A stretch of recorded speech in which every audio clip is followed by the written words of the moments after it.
Hello friends, good morning. Welcome your on my channel Padhaku Mom. So my friends, today we are discussions about study matter. You know very well कि estate is very coming very soon. I hope कि आप सब भी तैयारी कर रहे होंगे. तो my friends, आप इस चैनल पे बने रहिएगा. पढ़ाकू मॉम के नाम से इस चैनल को सब्सक्राइब करें. नई नई जानकारियों के लिए हमारे चैनल पर बने रहें. तो फ्रेंड्स, आज हम जानेंगे कि एस्टेट की न्यू अपडेट क्या है, एस्टेट देने वालों के लिए क्या नई खबर है, कैसे इनको प्रिपरेशन करना चाहिए और जिनको इंतज़ार था 7-8 दिसंबर का, तो वो बच्चे क्या करें. So let get started. Friends, जैसा कि आप जानते हैं 7 और 8 दिसंबर को एस्टेट होने वाला था, बट बोर्ड के तरफ से ये मैसेज आया है कि अभी जो रिसेंटली एग्ज़ाम होने वाला है वो अभी पोस्टपोन कर दिया गया है. यानी कि आपको ये एग्ज़ाम अभी देखने को मिल सकता है जनवरी के फर्स्ट वीक या फिर 15 जनवरी के आसपास, और सीटेट से पहले या आफ्टर कभी भी एस्टेट हो सकता है. तो आप अपनी तैयारियों को ना छोड़िएगा. Okay my friends.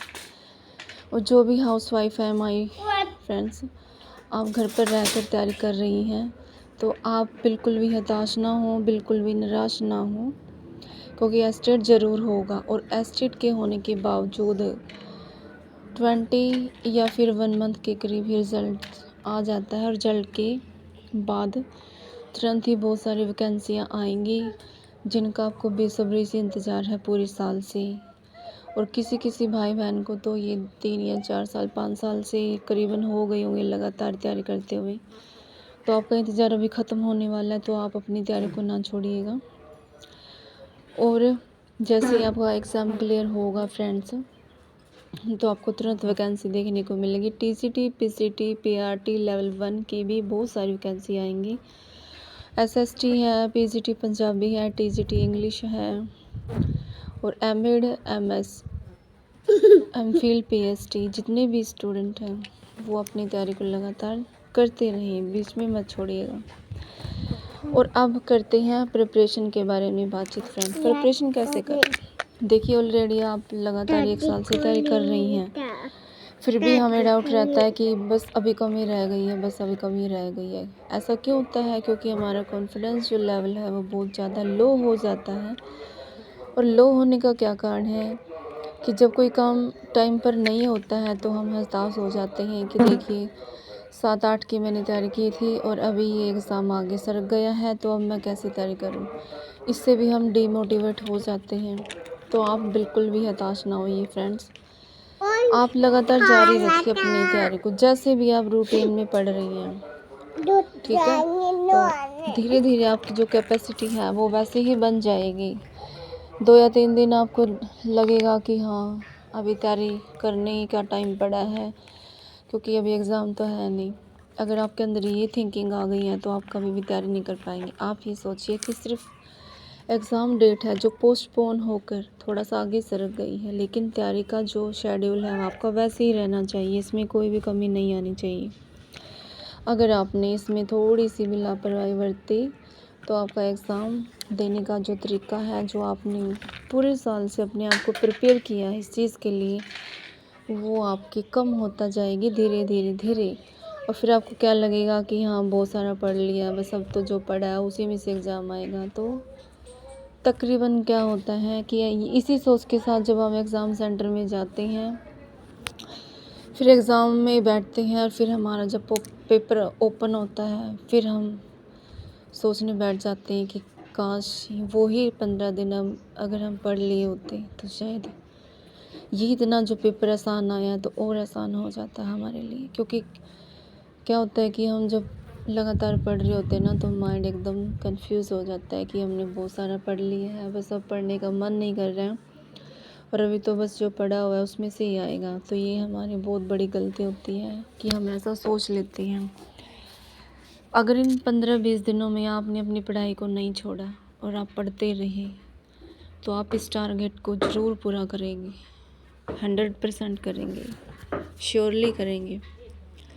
तो आप इस तैयारी को छोड़िएगा नहीं। किसी भी कीमत पर आप तैयारी को मत छोड़िएगा फ्रेंड्स, क्योंकि देखिए हाउसवाइफ के साथ क्या होता है कि थोड़ा बहुत जब काम का बर्डन आता है ना, तो हम बहुत ज़्यादा निराश हो जाते हैं कि आज तो काम ज़्यादा है, कल से पढ़ लेंगे।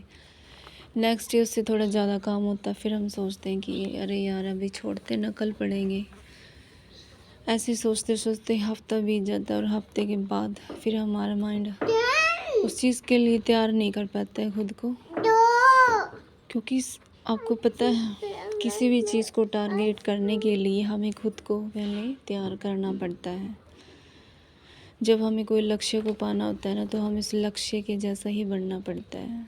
अगर आपका लक्ष्य बड़ा है तो आपको बड़ी सोच रखनी है, और आपका लक्ष्य अगर छोटा है तो आपको और फ्रेंड्स ये भी ना सोचिए कि लक्ष्य छोटा है तो इजीली पास हो जाएगा। आपको पता है ना, अगर हमें 100 सीढ़ियाँ चढ़कर एक टॉप पर पहुंचना है तो हमें फर्स्ट सीढ़ी को तो चढ़ना ही पड़ेगा। एकदम से कूद के, हाफ के, भाग के, जंप करके हम वहाँ तक नहीं पहुंच सकते हैं।